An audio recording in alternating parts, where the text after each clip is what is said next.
Jai Hind students, welcome to my physics classes. Students, some things may be equally essential, but nothing is more important than a healthy sense of self-esteem and loving yourself. Life becomes simpler and lighter when you love yourself more, then things obviously simply become more lighter and easier. So definitely always have that positive approach towards life and keep loving yourself. With that positive note, students, let's begin today's session. Today we are going to discuss the laws of planetary motion. Students, in 498 AD, the Indian mathematician and astronomer Aryabhat proposed that Earth revolves around the Sun and at the same time it rotates about its own axis.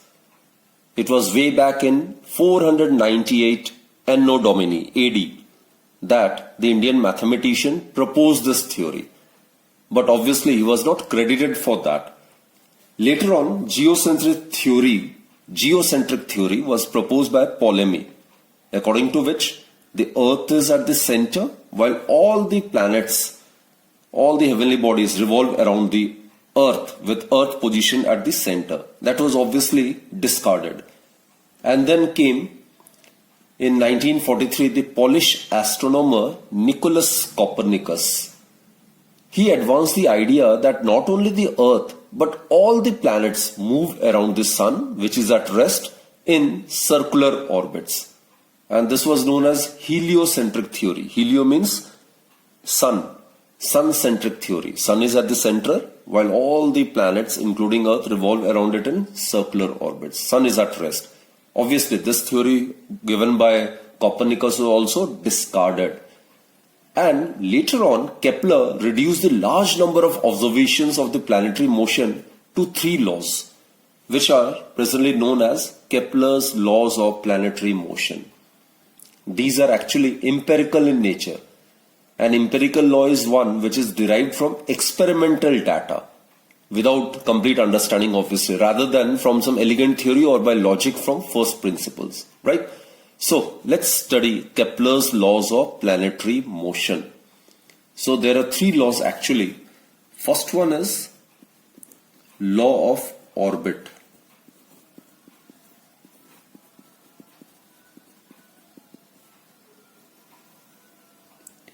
Now, law of orbit states that each planet including Earth revolves around the Sun in elliptical orbit. This is the elliptical orbit. This is the elliptical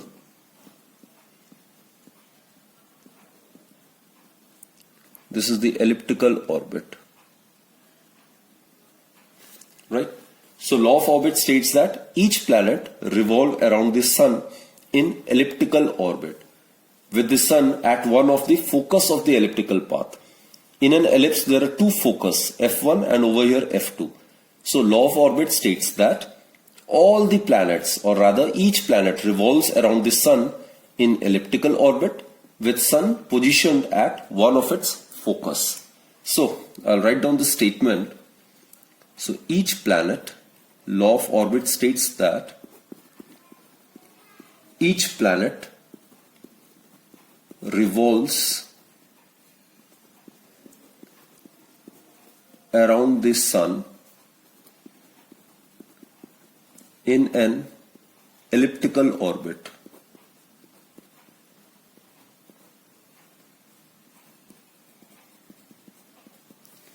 With the Sun positioned at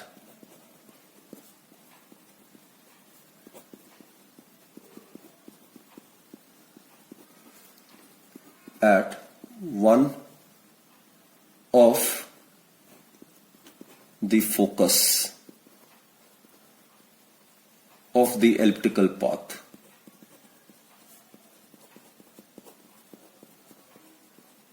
So this is the first law of Kepler, which is also known as law of orbit. So every planet, all the planets including Earth, revolve around the Sun in elliptical path, elliptical orbit, with Sun positioned at one of its 2 foci. In an ellipse, this is an ellipse, it has got 2 focus. Suppose this is F1 and over here there must be other focus, that is F2. So Sun position at one of these two focus, and all the 8 planets including Earth revolve around the Sun in elliptical orbit, right? So that is known as law of orbit. Now second one, students, it is known as law of area.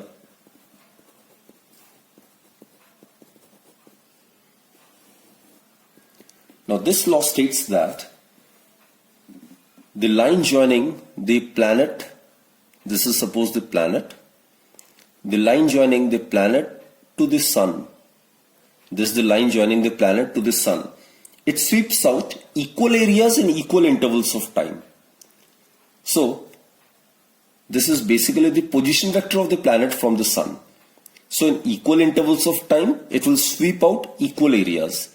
Suppose in time del t, the planet, when it is closer to the Sun, it moves from C to D.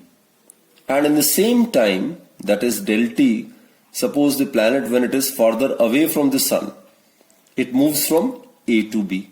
In that case, area A1 is equal to area A2. Area A1 is equal to area A2. So the line joining the planet to the Sun sweeps out equal areas in equal intervals of time. The area of these two must be same, right? So this is known as law of area. So therefore, the statement is the position vector of the planet from the Sun. Sun can be taken as the origin from the Sun. That is the line joining the planet to the Sun. That is the line joining the planet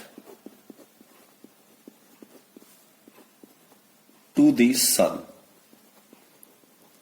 sweeps out equal areas. Sweeps out equal areas in equal intervals of time. Equal areas in equal intervals of time.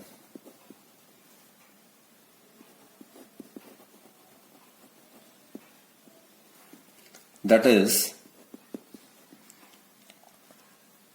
areal velocity. This is a very, very important term. Actually, areal velocity is the area covered per unit time. Area covered per unit time. That is known as areal velocity. So for a given time, the area is found to be same. That is, the line joining the planet to the Sun sweeps out equal areas in equal intervals of time. So it means that the areal velocity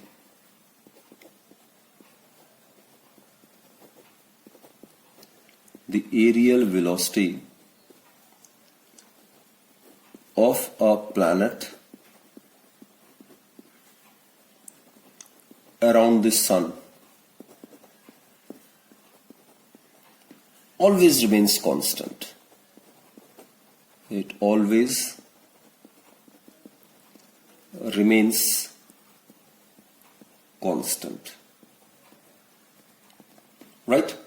So areal velocity is the area covered per unit time.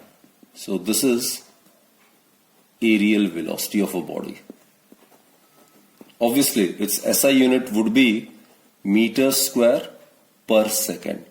So remember students, the areal velocity of a planet revolving around the Sun is always constant. I'll elaborate it. Suppose if the planet takes the same time to go from A to B as it does in going from C to D. Again I repeat students, if the planet takes the same time del t to go from position A to B as it does in going from C to D, then according to the second law, that is law of area, it states that the areas A, B, S, suppose this is Sun S, the areas A, B, S and C, D, S must be exactly equal, as these areas A1 and A2 have been covered in the same time. Now since the areas ABS and CDS are equal, therefore the length of the path CD, it must be greater than that of AB. So what I mean to say is that from the very fact we can conclude that whenever a planet approaches the sun, its velocity increases. Here the planet is closer to the sun, so its velocity increases. So in the same time it is covering larger path. While when the planet is farther away from the sun, then in the same time it is covering smaller path. It is because of the fact that whenever a planet approaches the sun, its velocity increases, and when it is farther away from the sun, its velocity decreases. But the areal velocity of the planet revolving around the sun always is constant. So from the second law, another important point which we have concluded is whenever a planet goes away, recedes or goes away from the sun, then its velocity decreases. Its velocity decreases. Over here, when planet is farther away from the sun, its velocity decreases. So in the same time, it is covering lesser path. The length of the path AB is obviously less than the length of the path CD. While on the other hand,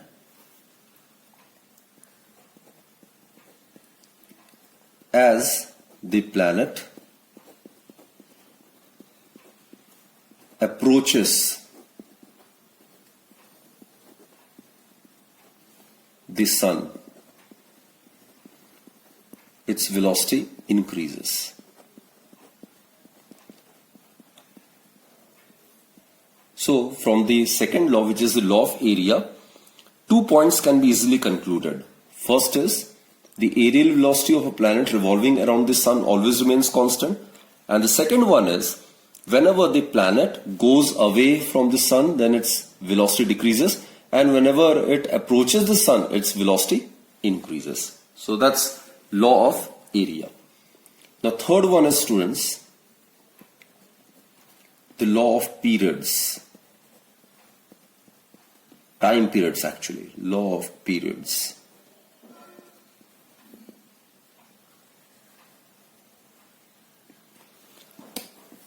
Now basically, the time taken by the planet to complete one revolution around the sun, that is known as time period, right? And we have derived the expression for the time period. Time period of a satellite revolving around a planet is actually given by T equals to 2 pi square root of R plus H divided by GM, and it is R plus H whole cube, right? Here the radius of the path which the satellite follows around the planet is capital R plus H. R is the radius of the path which the satellite follows. So what we do is we can also write it like this.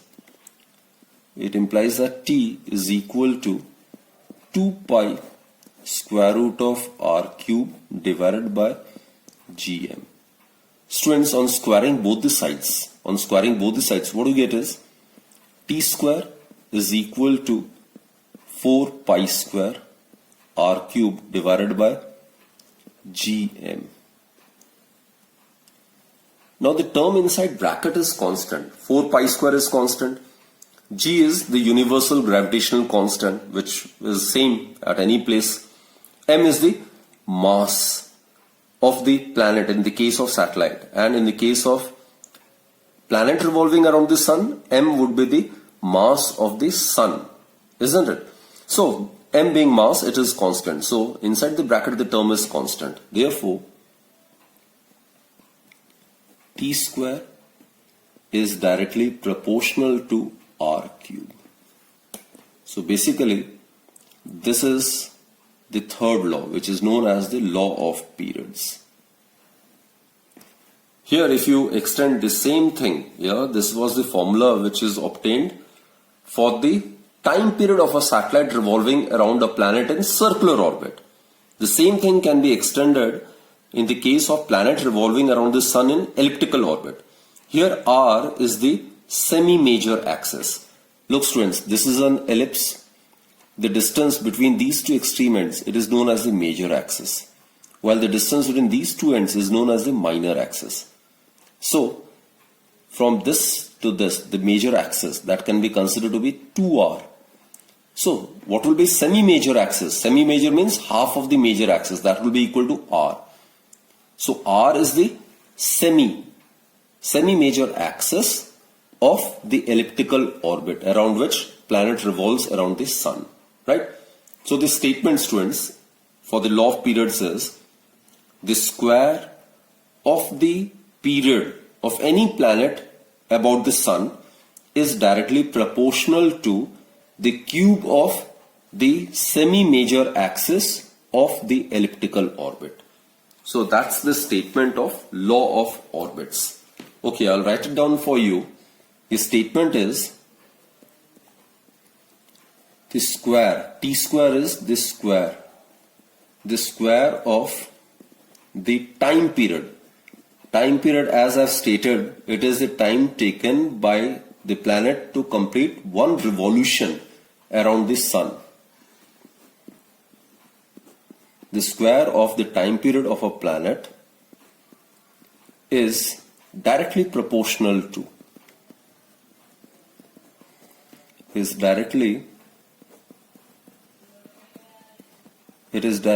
proportional to the r cube, means it is directly proportional to the cube of 2r is the major axis, so half of major axis is known as semi-major axis. R is the semi-major axis. R is the semi-major axis of this elliptical orbit. So these three laws are collectively known as the Kepler's laws of planetary motion. Students, after discussing the Kepler's laws of planetary motion, now let's discuss the Newton's law of gravitation, which can easily be derived from Kepler's laws, right? So students, let us assume the planet moves around the sun in a circular orbit. Let small m be the mass of the planet,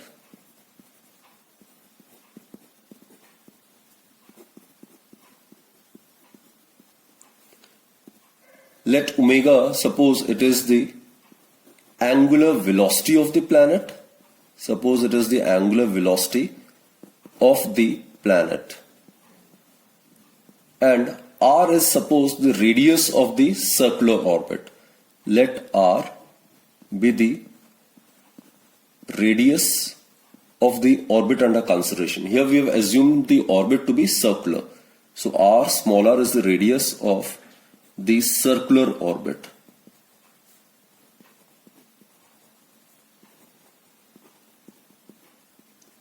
And suppose capital M, it is the mass of the sun.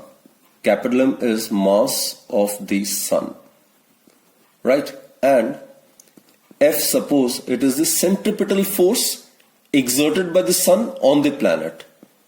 F is the centripetal force exerted by the sun,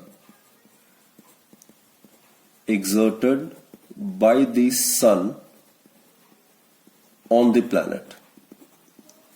Now students, we are already aware if a body moves along a circular path, then the nature of the force involved must be centripetal. And we know that the centripetal force, it's given by mv square divided by r. Here v is the linear speed and the relationship to linear and angular speed is v equals to omega r. Therefore students, F, it would be equal to m omega square r square divided by r. So what you get is m omega square r. Here omega is the angular speed, which we are aware it is 2 pi by capital T. capital T is the period of revolution of the planet around the sun, right? So let's substitute the value of omega over here. So what we get is F is equal to m omega square, that is 2 pi by T whole square into R. So that will give us 4 pi square m R divided by T square, right? Now students, just now we have discussed Kepler's laws, and basically the law of period states that is according to law of period or Kepler's third law.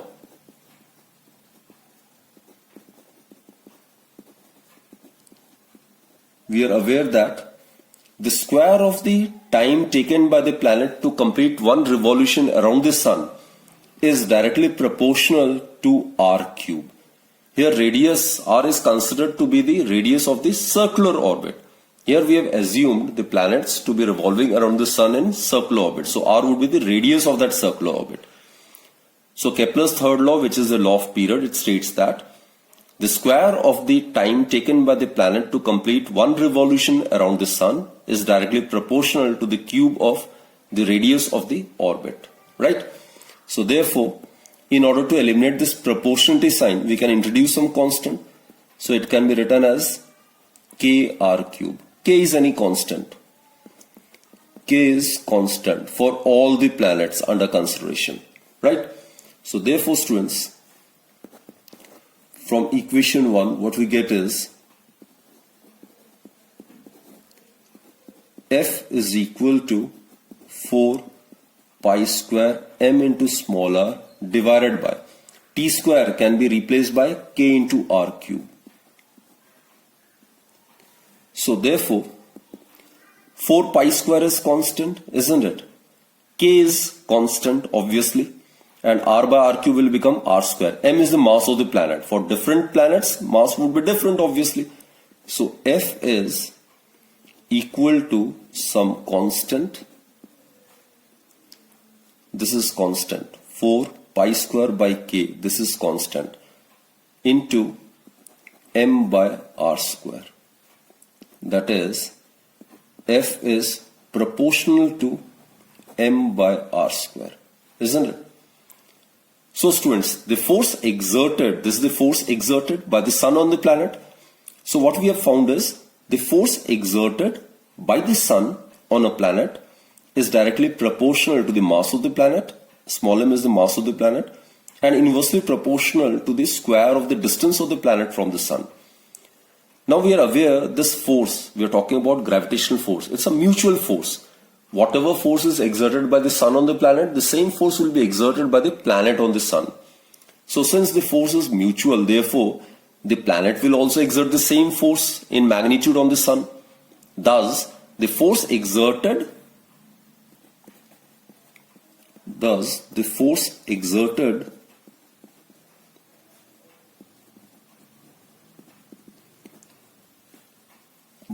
planet on the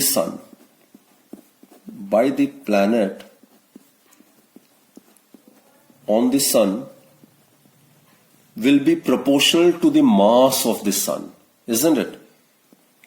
Will be definitely proportional